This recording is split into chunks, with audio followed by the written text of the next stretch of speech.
Three games is all it took. 3 games is all it took for Real Madrid to be playing this wonderful football. Yes, people, you know the face, you know the name. Aaron here, back again with another video. Shout out to everyone tuning in, showing love and support. I really, really appreciate your time. And I appreciate you guys tuning in, man.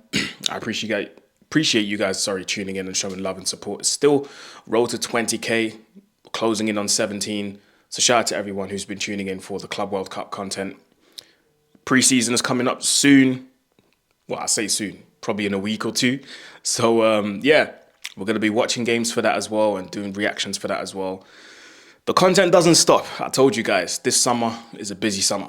But anyway, shout out to everyone tuning in. So make sure you hit the like button, subscribe, all of that good stuff. Listen, convincing win for Madrid, 3-0 against RB Salzburg in the Club World Cup. Madrid and Al Hilal are the ones to go through, actually, not Salzburg. And I can't lie, Madrid fans, brace yourselves, because Xabi Alonso is about to change your lives. I promise you, no disrespect to Carlo Ancelotti. No disrespect, because he's a great and he's done great things as a manager. But it's been a very long time since I see Madrid play this type of football. This silky. They played with urgency. They played like they had a point to prove. And listen, I was one of the guys that said, listen, Xabi Alonso's going to Madrid. He's not going to be playing that 3 at the back system. It's not going to work. Madrid, the board, Florentino Perez, they're going to be the ones telling Xabi Alonso what to play. Madrid don't typically play with a 3 at the back. Historically as well, they always play with 4. Xabi Alonso said, okay, 3rd game, okay, 3 at the back. Tchouaméni in the middle, Rudiger on the right. And you had, who was it? Tchouaméni, Rudiger, and why is my mind gone blank? See, now I have to check. But this is what we do here. We check live on air because we don't want to get things wrong. So, lineup, of course. So let me start that again. So, 3 at the back. Dean Howson on the left, Tchouaméni in the middle, and Rudiger on the right. And that midfield was packed out. Valverde, Arda Güler, Bellingham. And I think they even started with Valverde on the right-hand side, but I couldn't quite understand why that changed. But anyway, the tactical tweak worked to perfection. And the midfield was Valverde, who was the captain, Jude Bellingham, and Arda Güler, who I thought had a great game as well. We'll talk about him in a minute. The wing-backs, of course, Garcia and Trent Alexander-Arnold. And up front, Vinny was partnered up with Gonzalo Garcia. And straight off the back, actually, no, we'll wait to be talking about them. I thought the system that Xabi Alonso played was absolutely excellent. It's like it brought out the best out of everyone. From defense, even Courtois himself, the defense, midfield, and up front, the 2 forwards. I thought the system worked brilliantly well. Everyone was pressing from front to back. Everyone played with urgency. Some of the silky football that was played, some of the combinations that were played. Real Madrid looked confident. They looked like they knew exactly what they were doing. And I have to commend Xabi Alonso for that. He did say that, yes, we're going to suffer. We're going to have to work on certain things. It's not going to work out in 1 day or 2. But because he's got that much time, even with games in between, he's got time to implement his system and it's working to perfection, honestly. I'm looking at some of the guys at the back. I have to start at the back. Dean Howson, at the age of 20, to be playing that confidently, to be able to play the passes that he plays for his age is absolutely insane.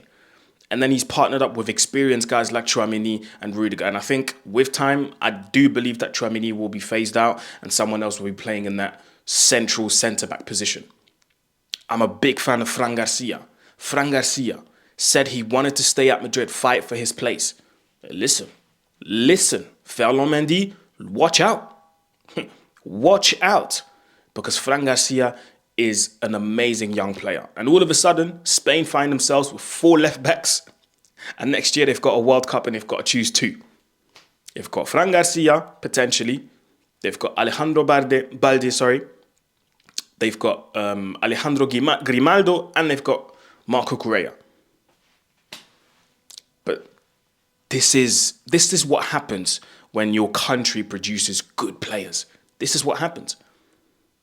This is what happens. Trent is getting more and more used to playing with his teammates. You know, some of the moves that come automatically are happening automatically. They're happening more. He's getting more and more confident. He's getting there. Whoever thought Trent was going to be a flop at Madrid, come on, just, pack it in. He was always going to be a success, but it was going to take time. It's going to take 3 games. I didn't know that, but it was always going to take time. Fran Garcia, back to him. He's actually at the origin of the first goal. Intercepts the pass, drives inside, drives all the way through their midfield, plays it to Jude Bellingham. Bellingham plays a fantastic pass into Vinny's run. Vinny, fantastic finish to make it 1-0. And I do want to talk about Vinny as well. Do you see what happens when Vinny is concentrated and not distracted by what's going on off the field, the fans, opposition players saying stuff to him and he reacts? Do you see what happens when he's locked in? This is the Vinny that we all watch. And this is the Vinny that we all said should have won the Ballon d'Or. When he's locked in, when he's concentrated, nobody can stop him. Did you see that move for the second goal? Yes, the Vinny of old, the Vinny of old that would not have been locked in, would have tried and taken the shot from that tight angle. But he was like, Valverde's at the back. Okay, let me try and see if back heel. Valverde finishes 2-0. This is what happens when Vinny is locked in. I like the fact that Xabi Alonso understands that Arda Güler shouldn't be playing off the right, because way too many times last year under Ancelotti, again, no disrespect, he was playing off the right, and it was just an easy choice to make, because you would think because he's left-footed, he can drift in and then he can take a shot. And to be fair, he's not bad off the right-hand side. But you need Arda to be in that midfield. You want him to get the feel of the ball. You want him to get a few touches, dictate play sometimes, because apart from him, I'm sorry, in that Madrid midfield, there's nobody as technically gifted as him to be able to conduct play, to be able to play those passes. And all of his passes were so neat, taken care of, very precise, and, he passes with intention. So he has to stay in that midfield. He has to stay in there. And I'm glad that Xabi Alonso understands that. Yes, you can have your industrious midfielders like the likes of Jude Bellingham, like the likes of Valverde, but they're more on the physical side. Valverde is someone he can run for 2. Jude Bellingham is the more physical type. And I said in my previous video when I reacted to Real Madrid's win, I said, giving Jude the sole responsibility of being creative in that midfield is a wrong thing to do, because technically he's not as gifted as Arda Güler, for example, to be able to take on that creative responsibility. So you have to partner him up with someone like Güler so that Bellingham can do the dog work. He can do the dirty work, which is what he did today. Gets himself about, physically imposing, winning balls back, turning on himself, trying to assess his options, then play it to someone like a Güler who can find that final pass. That's how you utilize Bellingham proficiently. And then every now and then, yes, he can make a late run into the box and then he can finish. That's how you use Bellingham to the best of his abilities, in my opinion. And Xabi Alonso understood that within 3 games. Within 3 games. Listen, it's looking really, really good for the next La Liga season, It's looking really, really good. Really good. Last but not least, I want to talk about Gonzalo Garcia, the young 21-year-old striker from Real Madrid Castilla, the B team, of course, the under 23s for those who don't know, or the reserve team, if you like.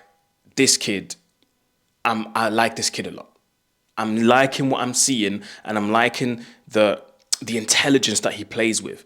Back to goal, he's actually really, really good. Some of the touches that he was getting, getting the feel of the ball, players would play the ball into him. It actually sticks. He can bring teammates in, very intelligent. He actually has a part in that goal that Vinny scores, because he's peeling off to pretend like he's making the run, which takes one of the defenders with him.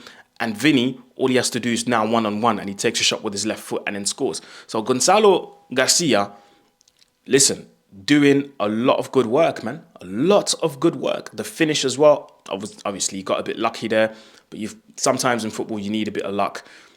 The ball ricochets off one of the defenders.